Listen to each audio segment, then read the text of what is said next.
warahmatullahi wabarakatuh. Alhamdulillah, alhamdulillah wa syukurillah wa la hawla wa la quwwata illa billah. Asyhadu an la ilaha illallah wa asyhadu anna Muhammadur Rasulullah. Allahumma shalli ala sayyidina Muhammad wa ala ali sayyidina Muhammad. Amma ba'du. Para jamaah yang insyaallah dimuliakan oleh Allah Subhanahu wa taala, berjumpa kembali pada hari ini. Seperti biasa kita akan mengadakan kajian zuhur. Pada kesempatan kali ini akan menghadirkan Ustadz Badruz Zaman yang seperti sudah kita kenal dan sudah beberapa kali hadir di sini. Yang notabene Ustadz Badruz Zaman ini adalah pakar atau ahli jin gitu ya. Cuman saya juga tidak tahu kepada panitia, setiap ada Ustadz Badruz Zaman saya jadi MC dan yang temanya yang akan dibahas adalah jin. Saya nggak tahu apakah saya mirip jin atau bagaimana gitu ya. Mudah-mudahan saya tidak mirip jin gitu ya.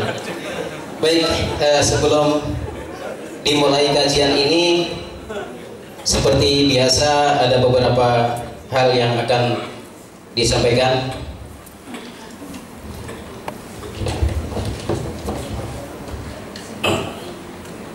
Yang pertama yaitu infak pada hari sebelumnya, yaitu kemarin pada hari Senin, itu sebesar 400.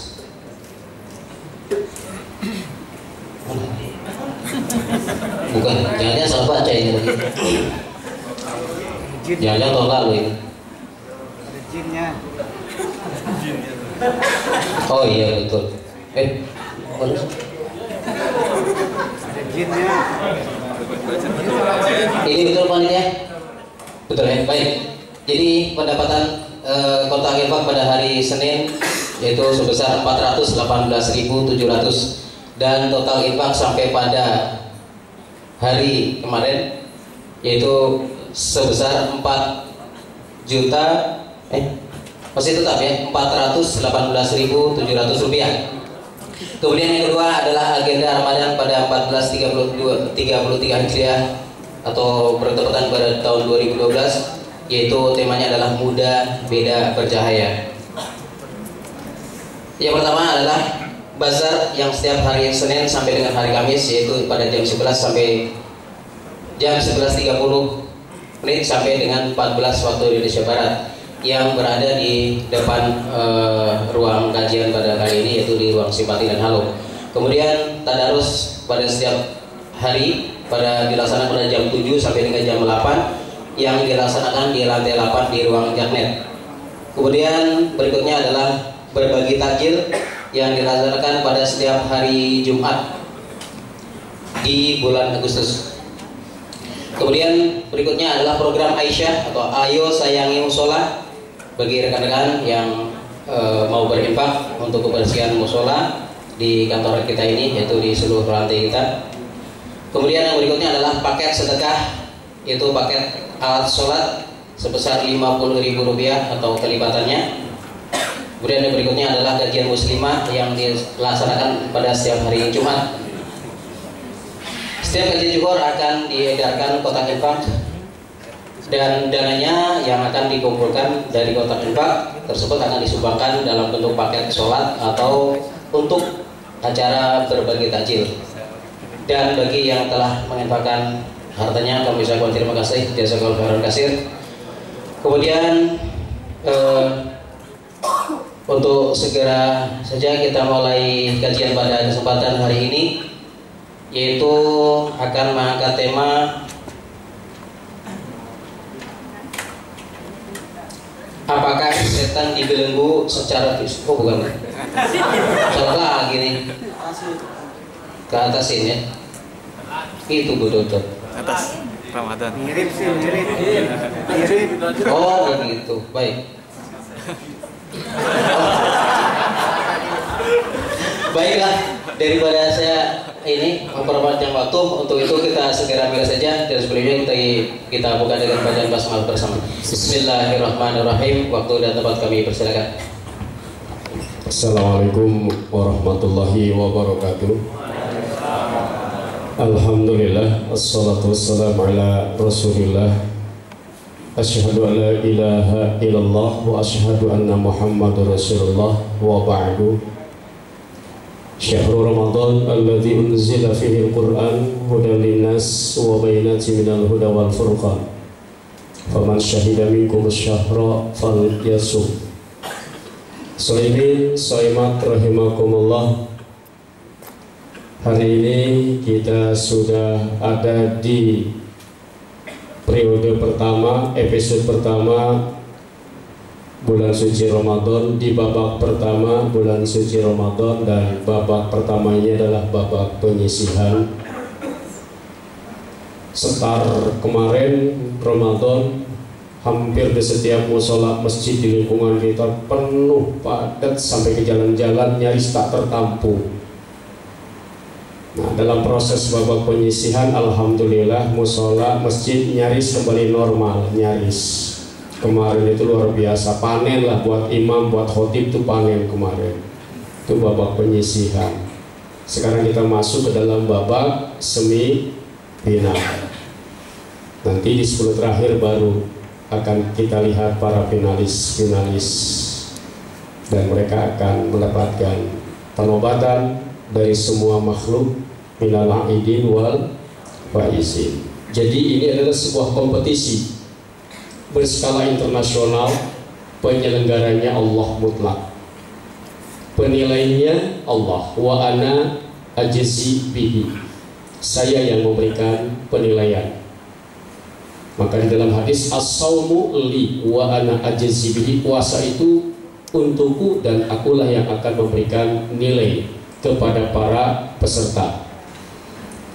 Kompetisi ini bertaraf internasional dunia, diikuti lebih dari 1 miliar, dan yang boleh ikut kriterianya, syaratnya adalah muslim, karena kompetisi ini ditujukan kepada muslim saja. Ya ayyuhalladzina amanu, selama dia muslim boleh terlibat, baik itu jin ataupun manusia, apapun jenis manusianya, apapun jenis jinnya.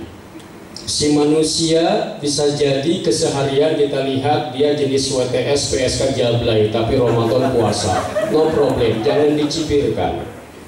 Kita lihat di TV itu ya, yang biasa bugil goyang-goyang menjelang Ramadan umroh, pulang umroh goyang lagi aja, innalillahi. Nggak apa-apa lah, ikut puasa pula, no problem. Dia punya hak untuk menjadi kompetitor kita. Kalau kompetitornya hampir semua seperti itu, pemenang pasti kita, kan begitu kira-kira. Maka bersyukurlah kita punya kompetitor yang reject. Ya pasti kita juara, kan ujungnya kan begitu. Kalau lawan-lawan kita lemah, berarti kita juara, kan begitu kira-kira. Maka tidak dilarang buat mereka, siapapun, mau preman, tukang nyekek botol, tiba-tiba saja puasa, sholat tidak, no problem. Siapapun punya hak untuk ikut kompetisi ini. Jadi ternyata dari yang kita lihat saja, manusia berbagai macam jenis dan bentuk perilaku manusia. Ini di manusia, tak terbayangkan kalau itu di dunia jin. Seperti apa kebiadaban kejahatannya. Di manusia saja luar biasa. Suatu hari si Ustadz itu naik mobil, dan mobilnya di malam hari itu mogok. Turun si Ustadz, ngutak-ngatik mesin mobil. Tak lama kemudian datanglah si perempuan. Si perempuan nakal. Om, sendirian? Boleh ditemenin om, 100.000 full service katanya. Si Ustadz ngelirik perempuan itu dengan sinis.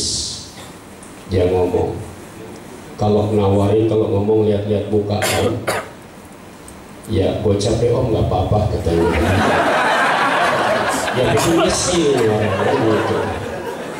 Gue capek om, Si ustadznya marah, ngerti nggak lu? Tahu nggak? Gua ustadz. Ya kalau gitu Pak Ustadz gratis deh Pak Ustadz. Minta berkahnya aja katanya. Gitu. Udah seminggu gak dapat order katanya. Jadi minta berkah itu dia sama ustadz. Untung jadi ustadz ya. Jadi dia berhak memohon dan minta berkah. Begitu berhak. Ikut Ramadan karena dia tahu ini bulan berkah. Si Jablay juga Ramadanan karena dia tahu keberkahan. Sama ustadz aja minta berkah kan begitu kira-kira. Ya, dengan terlibatnya Ramadan, ya mudah-mudahan dia akhirnya menjadi juara, menjadi pemenang minal aizin wal faizin. Mudah-mudahan. Preman juga sama, banyak yang puasa siang hebat bisa puasa begitu ya, walaupun kadang-kadang cuma sampai jam 3 dia buka ngopi. Kok buka? Teler perut katanya, panas banget. Bukan lapar, panas katanya perut. Dipakai puasa panas. Kenapa sih mereka terlibat? Ya pertama dia muslim, kedua dia ada di lingkungan muslim yang biasa melakukan aktivitas ibadah. Jadi tertariklah mereka. Walaupun dia nggak ngerti tujuan dari puasa ini apa, nggak paham. Maka kalau kita lihat bukan saja puasa yang tidak dipahami oleh para preman, artinya goal setting dari ibadah ini apa. Kalimat yang sederhana saja, inna lillahi wa inna ilaihi raji'un, tanya deh preman. Itu apaan sih maksudnya? Oh itu orang-orang mati, tahu katanya. Itu nggak ngerti dia. Kenapa ngerti? Sebab di semua lokasi dan tempat setiap ada kematian pasti pengumuman diawali dengan inna lillahi wa inna ilaihi raji'un. Telah berpulang ke rahmatullah. Nggak pakai arti itu, langsung telah berpulang ke rahmatullah. Jadi preman bingung begitu ditanya arti, dia nggak tahu artinya apa. Pokoknya ada yang mati. Artinya apa? Nggak tahu. Si preman akhirnya mati, dikubur. Dan hebatnya di kita, muslim itu jenis apapun layanan sama. Mandi kain kapannya sama, putih juga, batang kurung ya, keranda, dilapisi luarnya kain, kemudian lapisan luarnya kain hijau dan tulisannya pasti inna lillahi wa inna ilaihi raji'un. Mau kiai, mau koruptor, mau preman, mau jablay, ayatnya itu nggak dibeda-beda. Padahal ayat kematian di Quran kan banyak, kullu nafsin za'iqatul maut, kan begitu kira-kira. Atau ya ayat Tuhan nafsul mutmainnah irji'i, buat koruptor, jablay, preman pakai bazukul azab, rasain siksa lu, kan gitu kira-kira. Atau kasih lagu aja, lagu malaikat di luarnya. Ada lagu malaikat, lagu ada nyanyiannya. Pernahkah kau rasakan tulis di situnya kan. Si preman itu mati, teman yang Kristen, teman gengnya mati juga. Nah si Kristen nanya sama si muslim tadi, lu kayak kiai aja katanya mati pakai Arab-Arab juga lu. Iya dong, gua kan muslim. Emang tulisan itu apa sih? Oh itu inna lillahi wa inna ilaihi raji'un. Artinya apa? Ya lu mau tak aja. Iya apa sih artinya? Oh yang tidak berkepentingan dilarang masuk. Luar biasa ya. Nggak ngerti, nggak dengar sih, hampir sering nggak dengar gituan. Cuman artinya apa nggak tahu. Ini adalah sebuah potret di lingkungan komunitas manusia seperti itu. Padahal di dalam komunitas manusia, di mana sih yang tidak ada masjid, tidak ada musola, lalu tidak ada guru ngaji, kan begitu kira-kira. Nah, kita tidak bisa membayangkan dalam komunitas jin yang musolanya nggak tahu di mana, masjidnya di mana, lalu kiai dan gurunya juga seperti apa. Tentu tingkat kebodohan mereka dalam agama jauh lebih parah daripada komunitas manusia. Manusia saja seperti itu, innalillahi saja nggak ngerti artinya.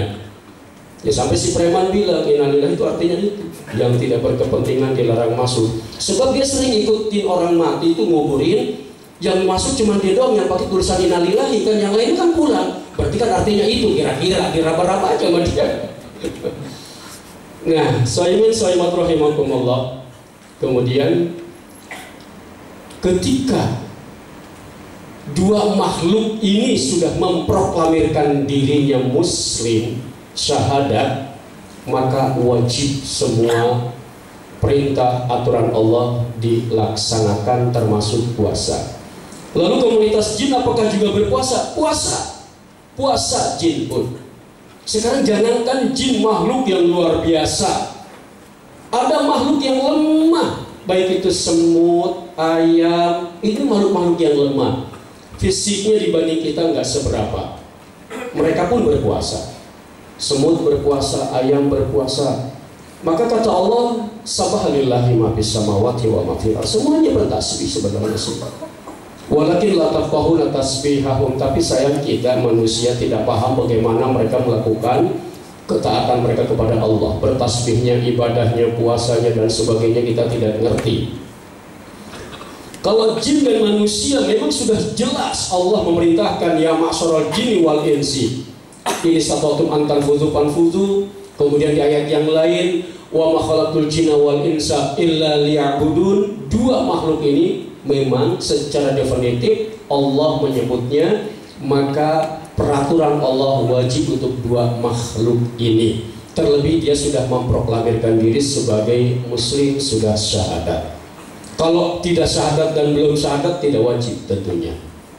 Jangan marah terhadap orang misalnya di lingkungan kita ada yang tidak puasa karena dia belum syahadat, itu punya dia tidak berhak untuk ikut berpuasa, tidak berhak untuk menjadi dan terlibat dalam kompetisi ini. Kemudian sejumlah jin di masa Rasul Shallallahu Alaihi Wasallam diawali dengan para tokoh-tokohnya yang banyak sharing, banyak diskusi dengan Rasulullah, menggali tentang Islam, dan dari hasil sharing ini para kepala kabilah jin itu masuk Islam.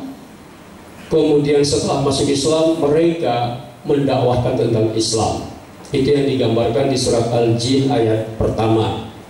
Qul uhiya ilayya annahu istama'a nafarun minal jinni. Faqalu, para kepala suku dari komunitas jin ini, faqalu mengatakan, berikrar, amanna, kami beriman kepada Allah. Mereka syahadat rame-rame. Ini kepala-kepala suku yang sharing dengan Rasulullah. Ingat, yang diajak diskusi adalah seorang nabi, orang hebat. Maka delegasi yang datang pun bukan tamatan SMU, paling tidak S1 untuk bisa berdiskusi dengan Rasulullah. Kira-kira gambarannya seperti itu. Artinya jin-jin yang punya kecerdasan dan yang moderat, tidak ortodok, tidak tradisional. Sebab di komunitas manusia juga ada yang ortodok, hanya mengikuti paham dari kiainya saja ada. Tapi yang moderat, dari siapapun dia keluar, selama dia rasional dan benar, ilmiah, argumentatif, diterima. Nah, si jin-jin yang tadi kepala suku itu sudah menerima Islam, kemudian menyebarluaskan Islam ke masyarakatnya di luar korin Rasul Shallallahu Alaihi Wasallam. Korin Rasulullah, jin pendamping Rasulullah yang sudah sejak awal memproklamirkan keislamannya, terus gencar berdakwah. Bahkan dikisahkan sampai hari ini korin Rasulullah masih semangat berdakwah sampai hari ini. Tapi sayang kita tidak pernah bisa bertemu dengan korin Rasulullah. Kemudian ketika Ramadan, apakah juga mereka puasa? Puasa. Mereka juga ngabuburit sama. Suatu saat di kuburan, ini kuntilanak kira-kira ya, dia lagi ngabuburit sambil pegang handphone. Ini buat Telkomselnya. Anak muda juga ngabuburit. Anak muda ngabuburit, naik motor, maghrib kira-kira 10 menit lagi. Si anak muda melintasi kuburan. Set, ditengok di tengah kuburan ada perempuan di atas kuburan. Dilihat, 10 menit lagi maghrib. Kenalan, pendek amat waktunya kan gitu. Tapi asik juga, sepi masalahnya kan gitu. Gak jadi masalah lah, saya batal, nggak pakai minum, nggak pakai makan, yang penting dapat kenalan baru, mumpung tidak ada yang lain. Jalanlah senak muda mendekati si gadis yang sedang SMS di atas kuburan. Mbak, sendirian? Iya mas. Kok maghrib gini SMS di atas kuburan. Iya mas, di bawah nggak ada sinyal katanya.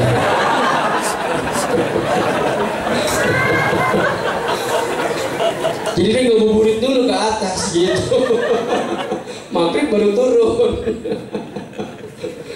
Tuh ya, Telkomsel pikirin tuh kasihan di alam barzah nggak dapat sinyal. Tolong dibuat jaringan akses ke alam barzah begitu. Paling tidak buat SMS lah begitu ya. Kasihan di sana. Nggak tahu pakai kartunya kartu apa. Sebab tidak ada marketing yang ke sana ke alam barzah.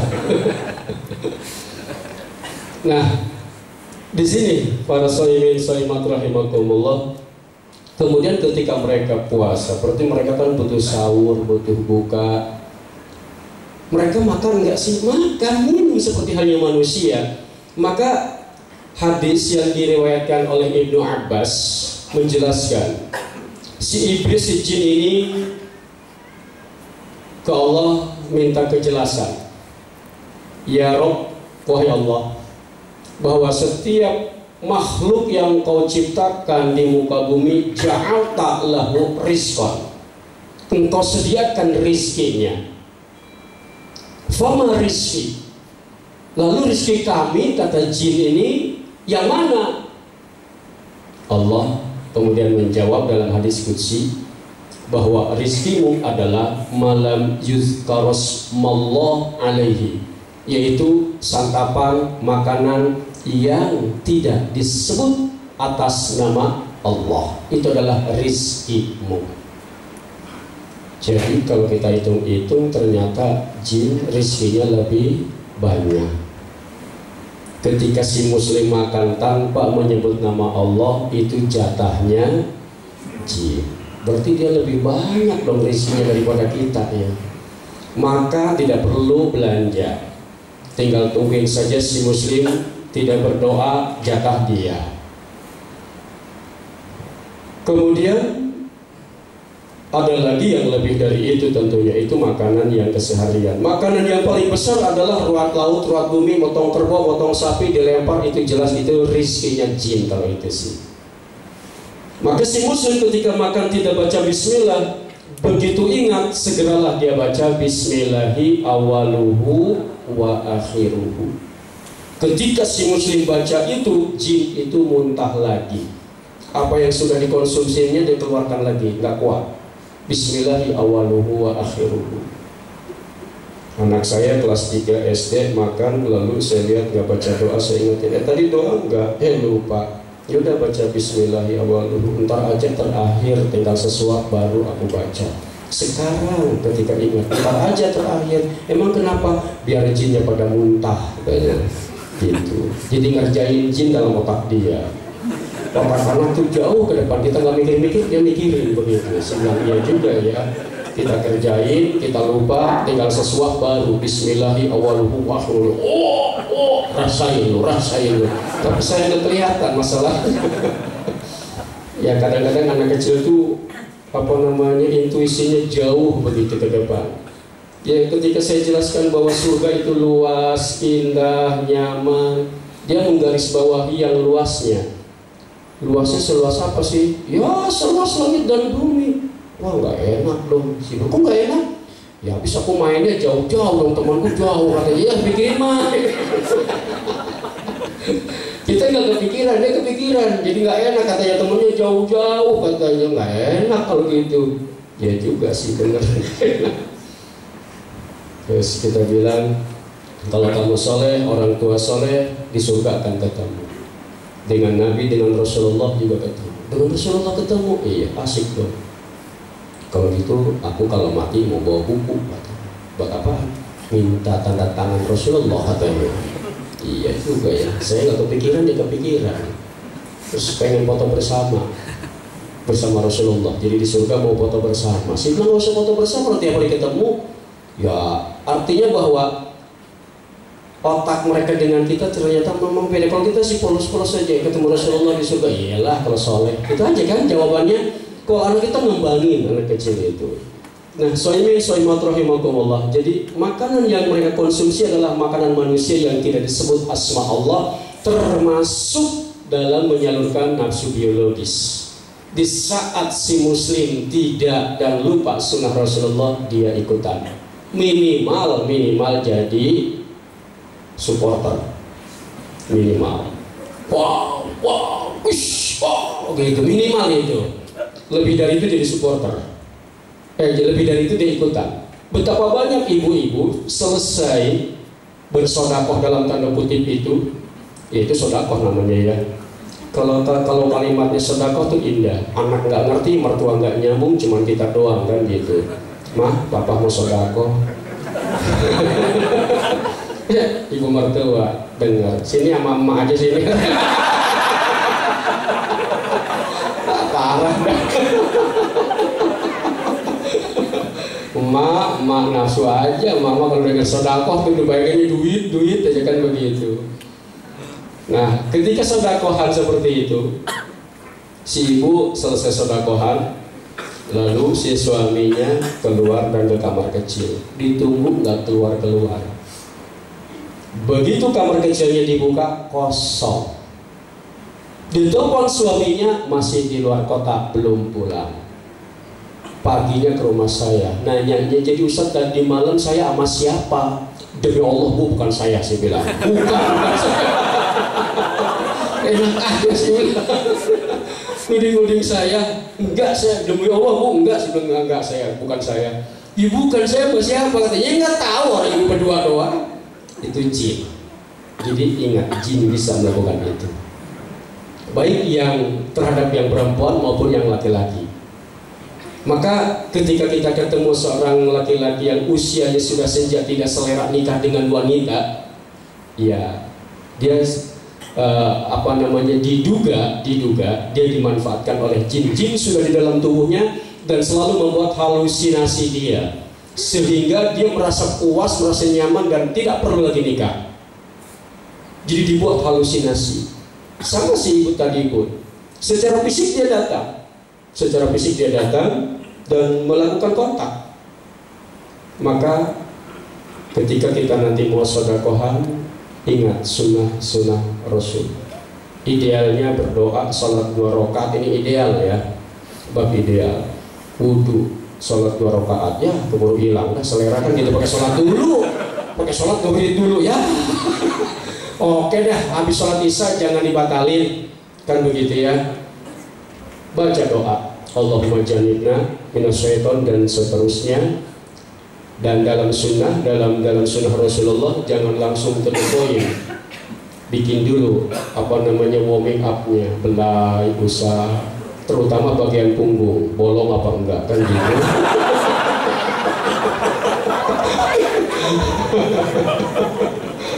Jangan to the point, dibelai dulu begitu. Di kepala elus-elus, barangkali ada paku yang nonjol. Jadi mereka bisa memanfaatkan seperti itu. Maka hadis tadi itu menjelaskan bahwa rizkimu adalah malam yuzkarasmallahu alaihi. Rizkimu kata Allah adalah apa yang dikonsumsi oleh si muslim yang tidak menyebut namaku. Berarti rizkinya dia, jatahnya dia.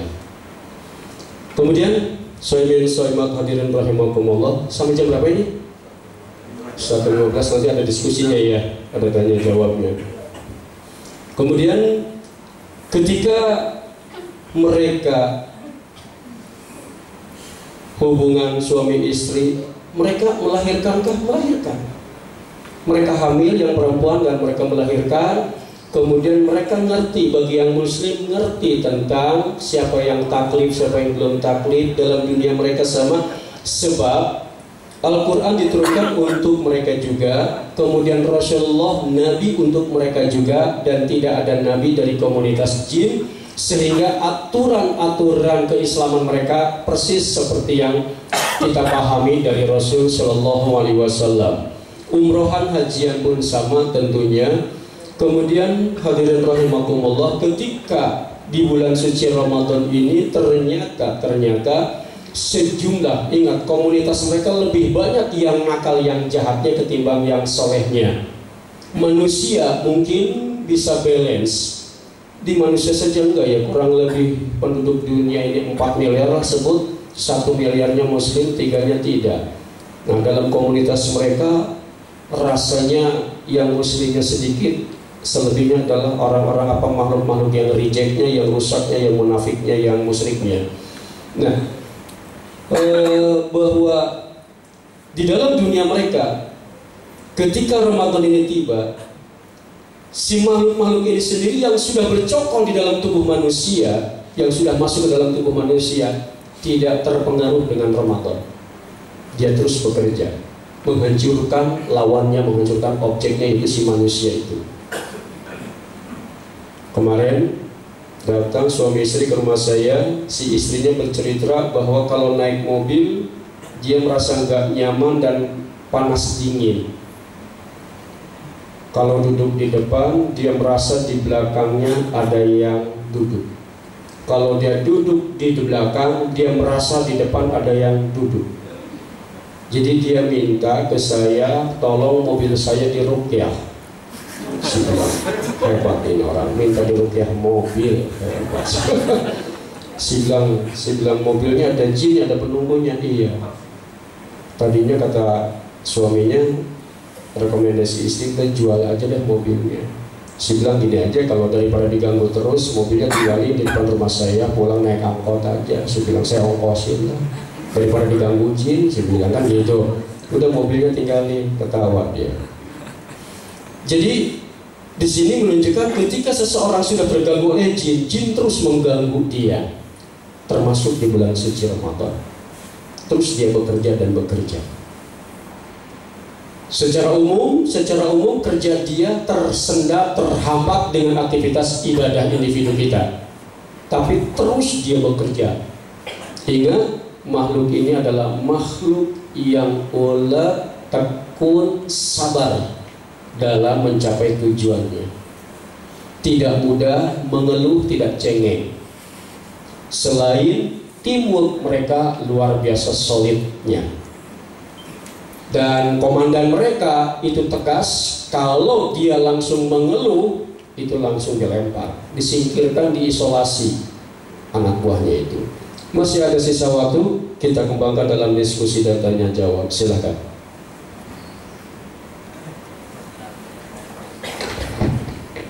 Baiklah, demikian ulasan mengenai jin. Barangkali masih ada yang penasaran sama jin gitu, mau ditanyakan. Baik, dari ibu dulu kami persilahkan. Ada yang mau ditanyakan, silahkan.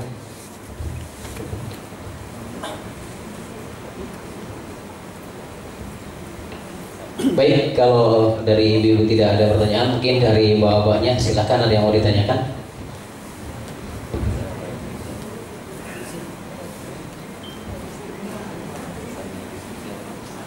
Baik, mungkin nggak ada yang ditanyakan ya, atau mungkin takut gitu sama jinnya, jadi malah nggak ada yang ditanyakan. Baik, mungkin itu saja kajian pada kesempatan kali ini, dan insya Allah besok juga masih ada kajian lagi. Mudah-mudahan kita dipanjangkan umurnya, besok kita bisa ketemu lagi di sini. Dan sebelum ditutup, kita mohonkan untuk dibacakan doa. Alhamdulillah. Bismillahirrahmanirrahim. Ya Dzal Jalali wal Ikram, Allahumma shalli wa sallim fil awwalin wal akhirin wa barik wa sallim wa radiyallahu ta'ala an kulli sahabati Rasulillah ajma'in. Allahumma ighfir lana dhunubana waghfir li abaina wa li ummahatina wa li jaddina wa li jaddatina wa li masyayikhina wa li qarabatina wa li abnaina wa li awladina. Allahumma ighfir lahum warhamhum wa'afihim wa'fu anhum. Allahumma warzuqna rizqan halalan thayyiban wasi'an mubarakan warzuqna ilman wa fahman nabiyyin wal mursalin bi rahmatika ya arhamar rahimin. Taqabbal ya Allah salatana wa siyamana wa du'a'ana innaka antas sami'ud du'a wa tub 'alaina innaka antat tawwabur rahim. Rabbana atina fid dunya hasanah wa fil akhirati hasanah wa qina adzaban nar bi fadlika subhana rabbika rabbil izzati amma yasifun wa salamun alal mursalin walhamdulillahi rabbil alamin. Baiklah, mari kita tutup dengan bacaan al-Fatihah. Alhamdulillah rabbil alamin. Kurang lebihnya mohon maaf. Assalamualaikum warahmatullahi wabarakatuh.